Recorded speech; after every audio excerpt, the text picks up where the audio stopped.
nguningakeun kajadian ieu ka sang nalena Prabu Yudhistira. Katsarios ya Strajingat Dawala. Kumaha atuh monyong deuleu? Bener sering bakal tanggung jawab lamun aya kejadian. Cing percaya ka kuring. Dek mau percaya ka si lain da dina rukun iman oge eueuh kudu percaya ka si Dawala. Wah, idinya nyokotna teh tagantah. Siapa dina rukun iman ge di batas aya genep. Tercantum dininya hiji percaya ka Allah, dua percaya ka Dawala. Kitu. Lain ku kitu nah. Berani berbuatnya. Tadi oge pan berani berbuat wani tanggung jawabna. Ngan dewek dik nanyakeun naon wae anu diajarkeun ku si lain. Rupa-rupa we. Kumaha lamun dewek dik nanyakeun pertanyaan ka si lain? Dek nanyakeun naon? Dites heula, Cing. Dites heula ku dewek. Ayo nyaritakeun euy. Bid'ah. Loh, Sakabeh bid'ah eta dolalah pinar jadi pinarakaeun. Heueuh aya kitu. Na teh heueuh. Nya heueuh. Bid'ah mah dolalah pinarakaeun. Sakabeh pikir ku urang naon anu bakal pidorakaeun tina sakabeh eta bid'ah. Tanyakeun heula aya bid'ah naon? Naon ari bid'ah teh? Ngaleuwihan jeung ngurangan tina hiji perkara anu geus ditangtukeun. Jadi bid'ah teh kitu. Bid'ah teh kitu. Ngaleuwihan hiji perkara atawa ngalebihan kana hiji perkara anu geus ditangtukeun. Pinarakaeun teh pinarakaeun. Kumaha teh urang cokot globalna we. Kumaha teh urang cokot garis besarna heulaanan ulah wa kanu duh kanu jauh. Ulah nyawang kanu angang ulah wa kamikiran batur. Naon? Ieu bid'ah anu aya dina diri sorangan heula. Di antarana ulah dileuwihan jeung ulah dikurangan. Di urang teh aya hate. Heueuh. Ari hate teh wadah naon? Wadah si kopi. Lain kana hakaneun wae nya. Inget ka si ait iku euy. Nah, kumaha ngomong dengan kitu we kana hakaneun. Jadi ai hate teh nampi teh ari hate teh wadah. Wadah naon? Wadah sagala rupa. Ngan di dieu geus ditangtukeun ari eta hate teh kudu dieusian ku welas asih, ku ridho ikhlas jeung ku sumerah pasrah. Hate teh kudu dieusian ku ridho, ku ikhlas, ku sumerah jeung pasrah. Nya la haula kateranganana daya jeung upaya angin Gusti nu kagunganana. Jadi urang mah ulah umaku hirup tetep eta hate teh kudu dieusian ku ridho jeung ikhlas. Tah lamun aya jelema anu ngaleuwihan tina ridho jeung ikhlas dina hatena eta bid'ah. Bid'ah kumaha? Halawi. Jadi contona ieu ikhlas ridho darawe diancikan ngewaan syirik pidik kabatur. Ta eta pinar. Sakabeh eta bakal jadi kana neraka. Ceulikna, pangdengena, panempona. Contona kieu we lah. Saperti aka jeung kuring, aka teh jorojoy we aya ngewa dina hate. Heuh, ka kuring.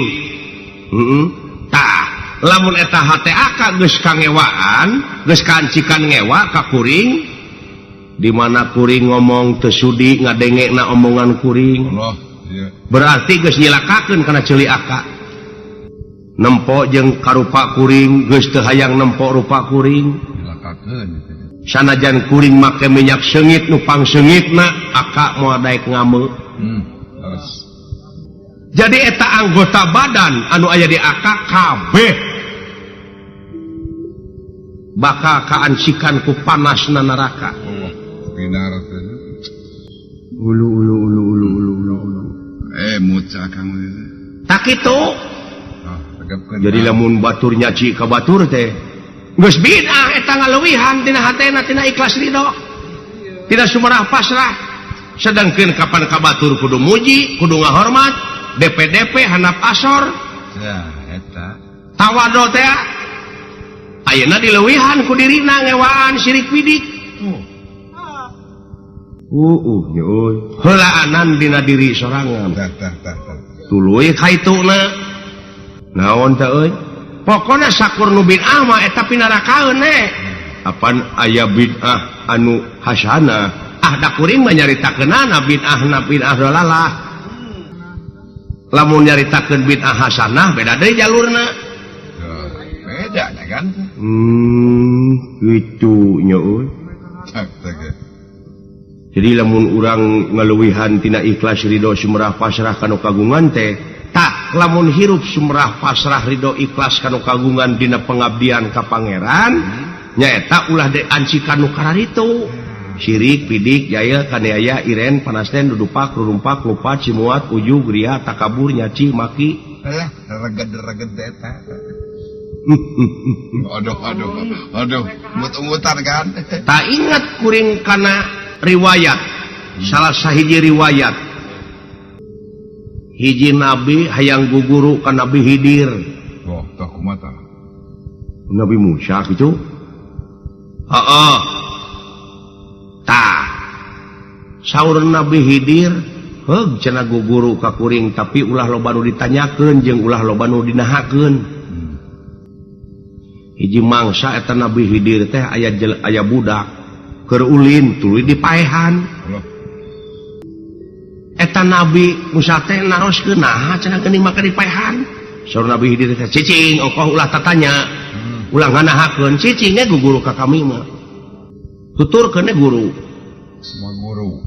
uluh manya euy budak dipaehan tah akak ge meureun nganyakeun heueuh engke lanan puguh can ngarti meureun Regepun nanan. tuluy aya kapal dek mentas kapal teh geus pinuh ku muatan eta ku nabi Hidir ditobrosan kapalna nepi ka ngalelep atuh muatan teh cinggara rajleng di sisi teh kapal di sisi dek init tadi dia pikir ku akak saur nabi Hidir tadi ulah loba maknyakeun jeung ulah nganahakeun si horeng meureun kudu mikir Iya.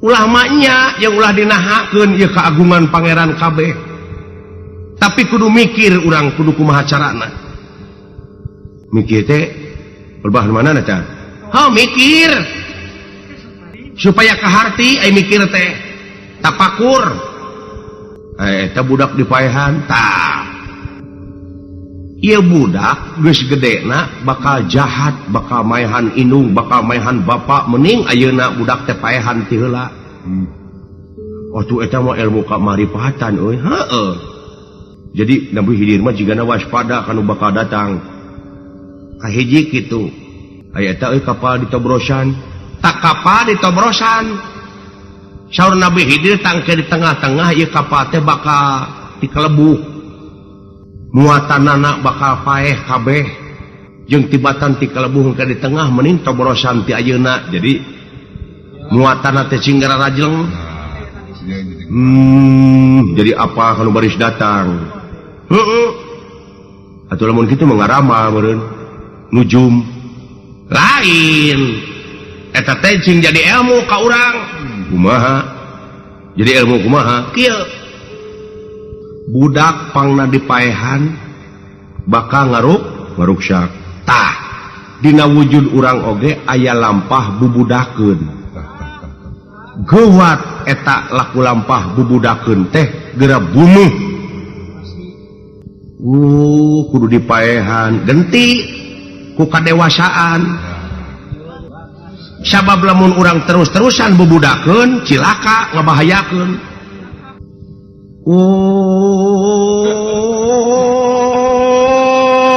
Mereka pikir eta teh kitu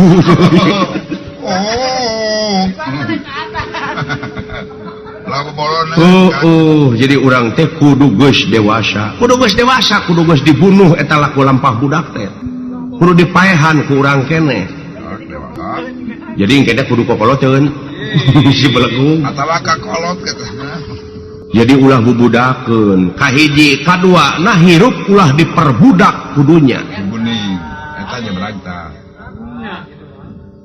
ulah diperbudak kudunya ulah malahan aya keterangan ya dunya gerak perbudak kumaneh eta manusia anu salilana bakti ka kami ka maneh balikan deui ya dunya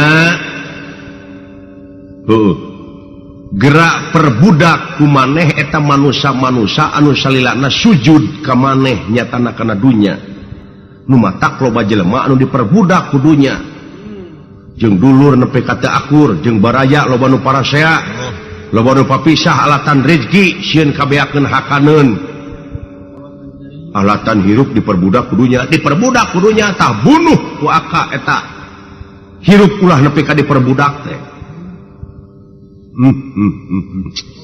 aya kang cang-cang tah mata kaya keterangan hiji deui ya dunya gerak sujud maneh dunya ka manusia anu salilana bakti ka kami kitu dawuhan pangeran jadi anu bakal urang dunya bakal sujud teh ka urang di mana urang geus bakti ka pangeran ya eta dek bakti itu simut mah dek mah syukur ulah kapaksa ceuk kuring oge eta dina hate ancikan ku ridho jeung ku ikhlas sumerah jeung pasrah ulah dileuwihan binah teh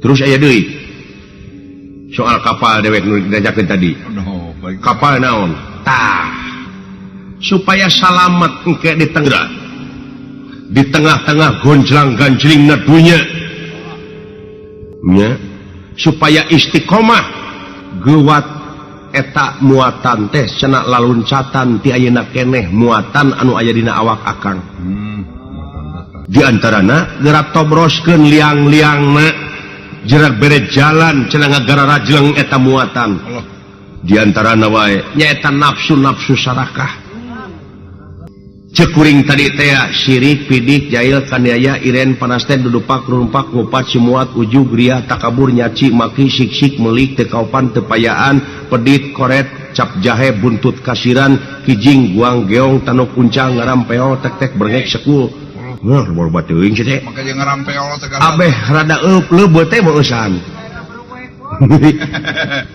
tak kitu cenah kencar-kencarkeun tah muatan-muatan anu sakirana mata karugikeun teh berarti bagina nya riwayat-riwayat nabi-nabi teh nya euy heeh jadi eta teh riwayat-riwayat nabi teh lamun kitu mah merupakan komitmen moral buat kita heeh komitmen geuning kitu ceuk kuring oge paingan aya katerangan atuh inna dzina indallahil islam agama anu nepi ka ridho ku Allah teh angin Islam Islam teh salamet nya euy salamet dirina bisa nyalametkeun ka batur matak lamun urang Islam dordar parasia silih geung alatan tina beda paham teh eta teh sumogol ulah dipaseakeun da lain keur pasea tapi agama teh keur jalankeun pigaweun bener rapih we jadi urang teh ulah diperbudak kudunya jeung ulah bubudakeun jadi urang teh kudu geus dewasa eta ulah pinuh muatan dina awak ada eta nafsu anu matak pijilakaeun teh tapi lamun eueuh nafsu pan urang kumaha meureun tah nafsu na pake nafsu mutmainah anu bakal aya jaminan ke di akhirat teh nyaeta nafsu mutmainah nafsu mutmutan mutmainah mutmainah tunggu nuhun dola euy sila geus nepi ka perbahdinya ngan sila geus boga rasa tamat acan jauh keneh rumah saboga tamat kuring mah teu acan tamat bujeng hingga kanyaring ngimpi-ngimpi acan lamun batur nanyakeun lamun bisa dijawab lamun henteu hampura da kuring keur diajar keneh sedang belajar. oh nya kudu kitu jelema mah Las. kudu ribrib awak teh rumasakeun hirup boga dosa lain kudu dipoloskeun selain tadi lain dina sumerah pasrah kana kagungan teh geura aku geura rumasakeun dosa-dosa abeh rada dihampangkeun lamun di rumah sakeun mah oh atuh lamun kitu mah konsekuen teh jadi urang teh hirup di dunya teh sasat geus pinuh ku dosa pinuh ku rareged Harus nampi dosa. taku kituna sumerah pasrah teh di dieu kanu kagungan teh nu matak cing ati-ati ya ayeuna kahareup ka urang teh moal lila nu matak urang tepikeun ka dulur-dulur urang nu aya di kampung ieu Harus. utamina nonoman-nonoman para pemuda sabab negara pamarentah oge ngabutuhkeun pemuda-pemuda anu potensial Harus. anu nyaho kana jati dirina kalian bisa ngalaksanakeunana Kan tenang. kitu ieu teh sabenerna maksud jeung tujuan kuring teh Kalau jadi sampah pemuda. dek karek di dieu we lumayan dek bisa gawe-gawe Ya, naonek ini. oh atuh euy dek teh hayang namahne pengalaman ka sileing sok poe naon wae teh rutin karumpulna barudak teh di dieu Dijadwal teh tah. di jadwal ari geus jumaahan sok ngariung mung pulung heula jeung kuring di dieu alus-alus Kade. tadarusan non teh di dieu lamun bulan puasa di dieu teh taraweh ngarariung Tenang tuh. Resepnya kan. alus-alus euy alus euy nu aya salimulih nu kitu teh alin Apa ada saling moleh nawe? apa teh salimulihna we meureun didenge henteu da aing mah iraha taraweh matak hayang cicing di dieu oge nya teh hayang bisa dewek teh dieu aing teh geus ngarumasakeun pinuh ku dosa eta teh wajib taraweh teh sunatnya teh Bener mau tapi balik. perlu dilaksanakan perlu